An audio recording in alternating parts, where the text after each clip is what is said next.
Bonjour tout le monde, j'espère que vous allez bien. Je vous arrive avec un quatrième et dernier vidéo de ma série en tant qu'ambassadrice francophone pour l'association CanGap. Je suis très excitée de vous présenter ce vidéo parce que justement, j'ai un petit ami avec moi qui va peut-être faire son premier featuring. Il est juste là. Est-ce que tu veux dire bonjour, Pesto? Pesto? Oui! Bon, voilà, c'est fini les tangentes. Ça, c'est mon petit chien Pesto. Il vous dit bonjour et il va faire partie de cette vidéo un tout petit peu parce que cette vidéo s'intitule Les leçons que j'ai apprises pendant ma pause. Donc, pour donner un petit peu de contexte, j'ai pris ma pause en août 2022. Ça fait maintenant quelques mois de ça. Et ma pause était d'un mois, ayant comme but d'apprendre à me connaître, voir qu'est-ce qui m'énergisait et de prendre un temps de pause pour faire un regain d'énergie pour me relancer dans mes études, ma maîtrise en psychothérapie. Donc, cette vidéo va être une courte liste de 5 items de leçons que j'ai apprises pendant cette pause. On peut tout de suite se lancer. La première leçon que j'ai apprise pendant ma pause est que le repos n'est pas mon état d'être automatique. Contrairement à Pesto, qui est juste ici, que lui a le repos très facile. Moi, j'ai eu un peu plus de difficulté à laisser aller, à prendre un moment de pause et vraiment à faire des choses qui me donnaient de l'énergie, faire des choses que moi je trouvais agréables, juste parce que je trouvais ça agréable. C'est comme si que quand je me reposais ou que je faisais quelque chose qui n'était pas productif, mon estime de soi en souffrait. C'est comme si j'avais appris que ma valeur comme personne dépendait du nombre de choses que j'accomplissais pendant une journée, que je sais maintenant qui n'est pas le cas.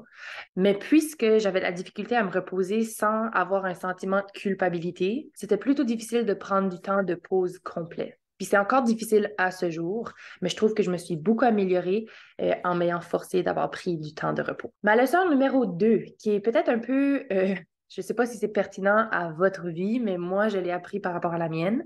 J'ai réalisé que j'ai besoin d'énormément de sommeil. Ou peut-être que c'était juste parce que je ne m'étais pas reposée, ça faisait un bout. Mais je pense qu'il y a une semaine, pendant ma pause, que j'ai dormi 13 heures de sommeil à tous les soirs. Puis je me disais que c'était pas normal, ça, que je dorme tant que ça. Et j'ai réalisé, après y avoir songé, que c'était dû à la nourriture que je consommais. La nourriture que je mangeais, c'était pas de la nourriture qui me nourrissait. Je suis intolérante au lactose, je suis végétarienne. Et la nourriture que je consommais, parfois, je trichais. Je mangeais du lactose, je mangeais du lait, je mangeais des produits laitiers. Et ça me mettait comme dans un coma de nourriture. Puis ça, c'est quelque chose que je voulais vraiment adresser, c'était ma fatigue. Et je pensais que c'était me reposer plus qu'aller résoudre le problème. Mais vraiment, la cause de ma fatigue, c'était mon alimentation. Donc ça, c'était une leçon super importante que j'ai apprise, que j'aurais pas appris si je m'étais pas donné le temps de me reposer complètement et de réaliser que c'était pas ça que j'avais besoin. La troisième leçon que j'ai apprise, c'est que planifier une pause ou une année de gap, ça prend beaucoup plus qu'une couple d'heures. Moi, je m'étais dit, oh, je prends juste un mois de pause, donc j'ai pas vraiment besoin d'y mettre beaucoup d'efforts. Mais au contraire, parce que j'y avais pas mis beaucoup d'efforts, ça s'est pas déroulé comme que j'aurais aimé. Donc, c'était pas aussi reposant que j'aurais aimé. J'ai fini par me trouver une job parce que j'ai manqué de financement. Donc, j'aurais vraiment pu bénéficier d'avoir pris plus d'avance sur ma planification, d'avoir décidé un budget et vraiment d'avoir sauvé cet argent-là pour que pendant le mois, je puisse vraiment rien faire. Je puisse vraiment me concentrer sur ma pause, sur ce que je voulais faire pendant ma pause, à la place d'être obligée de retourner au travail parce que j'avais mal planifié mes choses. Ma leçon numéro 4, c'est que être en nature me fait beaucoup de bien. Pendant ma pause, j'ai vraiment solidifié ma passion pour les marches en nature, pour passer du temps à l'extérieur, pour la méditation au soleil. Ça sonne très, très simple, mais je trouve qu'il y a une différence entre le savoir, mais pas le pratiquer, puis vraiment le pratiquer à tous les jours, puis réaliser que c'est une partie intégrale de ma vie. Ça m'a vraiment confirmé que ma vie plus tard, ma carrière plus tard, doit avoir de la place pour que je passe du temps en nature. Donc, je sais pour un fait que je ne pourrais pas travailler dans un bureau de 9 à 5, que je ne peux pas voir l'extérieur. Je sais que ça ne serait pas pour moi. Je sais que j'ai besoin d'un peu de liberté avec mon horaire aussi parce que j'ai besoin d'aller passer du temps en nature, au soleil. C'est là que je me sens mieux.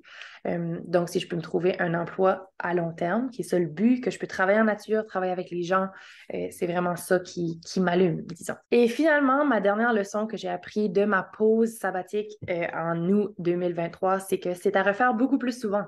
C'était la première fois que j'avais pris une pause et je vous admets que c'était pas la pause parfaite. C'est à refaire et je vais incorporer les leçons que j'ai apprises la prochaine fois que je le fais, dont plus de planification. Mais ayant pris cette courte pause d'un mois, ça m'a fait réaliser à quel point l'opportunité est rare de mettre notre carrière, mettre notre éducation sur pause, puis vraiment de se concentrer sur soi pour un temps. Et ça m'a vraiment fait réaliser que c'est quelque chose que plus de gens devraient faire plus souvent et que moi, je devrais faire beaucoup plus souvent. Donc, je me suis dit qu'au moins une fois par année, je me donnerais une pause de au moins 2 semaines. C'est comme une mission que je me suis donnée. Je ne sais pas si ça va fonctionner, mais cette année, j'ai déjà commencé ma planification pour ma prochaine pause qui va être en août. Encore une fois, l'été, il y a peut-être un petit thème là, et je m'en vais en Allemagne. Donc, je m'en vais en Allemagne pour environ 2 semaines, peut-être 3 semaines, et ça va être ma pause. Donc, mes objectifs pour cette pause, cette pause sabbatique, cette pause gap, vont être différents que ma pause de l'année passée, mais tout en somme que ça va être une pause vraiment revigorante et remplie d'apprentissage. Donc, c'est tout pour moi aujourd'hui. Je vous souhaite du repos, je vous souhaite de prendre soin de vous, je vous souhaite d'apprendre à vous connaître cette semaine. Si vous avez des questions, des commentaires, quoi que ce soit, n'hésitez pas à les laisser dans la description ou à m'écrire sur Instagram. Mon Instagram, c'est v.a.l.e.i.e.d.e.v.